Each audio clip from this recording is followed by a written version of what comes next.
آج عالم یہ ہے کہ ہم نے اپنی بیٹیوں کا حق دبانا شروع کر دیا. لوگ کیا کہتے ہیں؟ ہم نے 5 لاکھ کی شادی کی تو یہ اس کا وراثت میں حصہ نہیں ہے. تم نے اپنی مرضی سے کی، سماج کے لیے کی، دکھاوے کے لیے کی. یہ وراثت کا حصہ نہیں ہے. وراثت کا حصہ مکمل تمہیں بانٹ کر بیٹی کو دینا پڑے گا.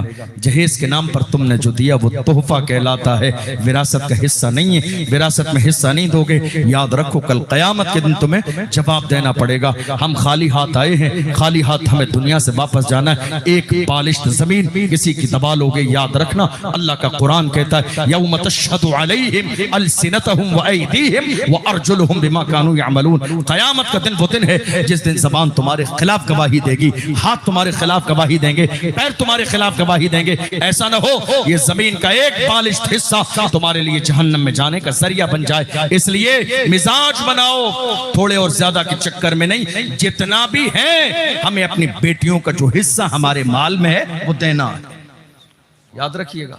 اور اگر نہیں دیں گے تو کل قیامت کے دن جواب دینا پڑے گا. یہ مزاج بنائیے.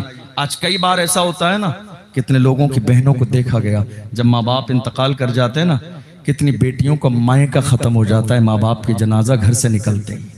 کتنے بھائی ایسے ہیں 10-10 سال کا زمانہ ہو گیا بہن سے بات تک نہیں کرتے ہیں. کتنے بھائی ایسے ہیں، کتنی بھابیاں ایسی ہیں 20-20 سال کا زمانہ گزر گیا، ماں باپ کے انتقال کے بعد بیٹیوں کا مائکہ چھوٹ گیا. ایک نظر گرمیوں کی چھٹی میں کوئی بہن 2 بچے لے کر آ جاتی ہے، 2 دن 10 دن 4 دن رہنے کے لیے. بہن اور اس کی بیوی کے چہرے کا جغرافیہ بدل جاتا ہے، نہ جانے کب آئی ہیں اور کب جائیں گی. اللہ اکبر، ایک ایک دن گنا جاتا ہے. غور تو کرو، یہ کوئی احسان نہیں ہے تمہارا. جس طرح یہ گھر تمہارے باپ کا ہے ویسے یہ گھر اس بیٹی کے باپ کا بھی تو ہے، اس کا بھی تو حصہ ہے. یہ تم سے کس نے کہہ دیا کہ تم نے کھلایا احسان کیا؟ کس نے کہہ دیا کہ تم نے رسول اللہ کا فرمان نہ سنا؟ میرے آقا نے ارشاد فرمایا تمہارے دروازے پر مہمان بعد میں آتا ہے، اس کے حصے کا رزق اللہ پہلے بھیج دیتا. مہمان بعد میں آتا ہے. یاد رکھنا ماں جیسی ممتا. لوگ پوچھتے ہیں نا حضرت پریشانی بہت چل رہی ہے، کوئی ایسے حضرت بتائیے پیر صاحب بابا کہ جن کا تعویذ مل جائے اور پریشانیاں دور ہو جائیں.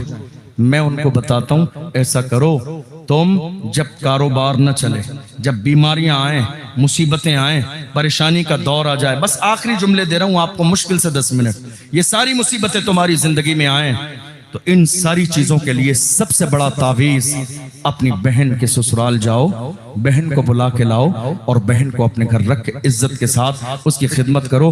اللہ چند دن میں تمہاری پریشانی کو دور کر دے گا. بندے نے کہا حضرت ہمیں بات سمجھ میں نہیں آئی، ہم نے تعویذ مانگا، ہم نے وظیفہ مانگا اور آپ نے کہہ دیا بہن کو بلا کے لے آؤ. ہم نے کہا بات یہ ہے کہ اس کا